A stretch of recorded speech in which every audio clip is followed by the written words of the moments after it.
Hello, ladies and gentlemen. Welcome to another episode of the American Mind Grind. We wanted to cover the P Diddy story a little bit, and we started to dig, and the dig just gets deeper and deeper and deeper. So what we decided to do is break this up into different segments.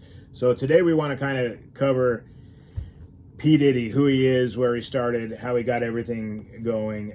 We were joking that the judge probably isn't going to refer to him as P Diddy or Daddy No, or it's going to be Sean Puffy Combs from here on out, or any of the names that he likes to go by, Love.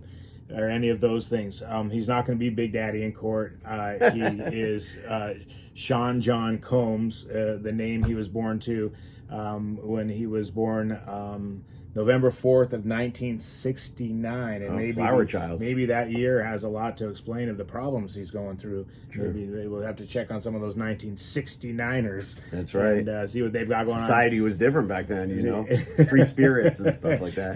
Sean was a free-spirited tree hugger. Free love, free spirit over there in Harlem. You know how they do in Harlem. Yeah, they're like free-spirited Harlem folks. So he grew up in Harlem with his mother and his father, and his father was murdered. Yes. And at that time, he went to a boys' school in the Bronx. Mm-hmm. And at one point, I think in 2022, he was worth $1 billion. Yeah, Forbes magazine had him had his valuation, his personal valuation, at $1 billion in 2022. At that point, he went to Howard University. He studied business administration there.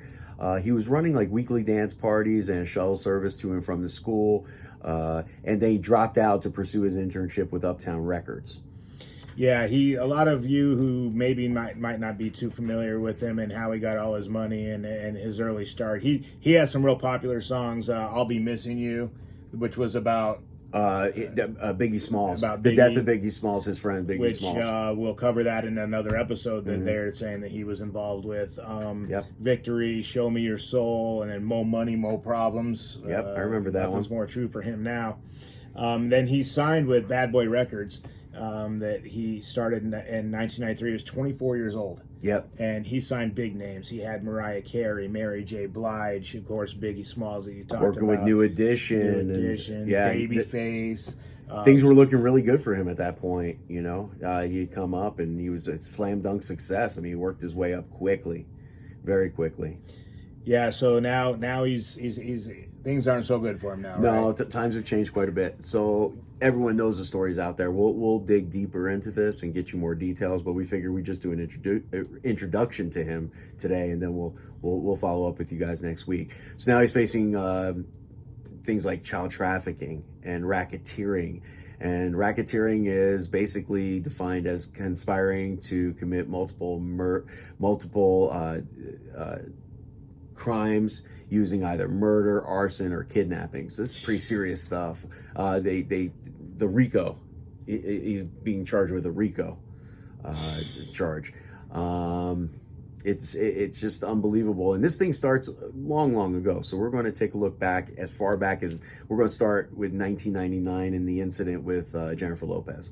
Yeah, I mean, you talk about child trafficking and forced labor. I heard a story that allegedly he would have women working for him and he would make them work hours and hours, days, without a break, without any compensation, water, forced labor. Yeah, and then he wouldn't pay them what they were promised. And I mean, the stories are just sickening that are going to come out. It's all alleged right now, but we're going to keep following it. We're going to break it down. There was so much to unpack that we're just going to break it down. We're going to kind of try and put a timeline together. Like you said, we're going to start where the trouble started with him. On our next episode, we'll break down the J-Lo story of how they went into a nightclub with a illegal gun and turned into a whole chase and then them getting arrested. But we'll cover that on our next episode. Guys, please like and share so we can keep this going. And thanks for tuning in to the American Mind Grind. See you soon. Bye.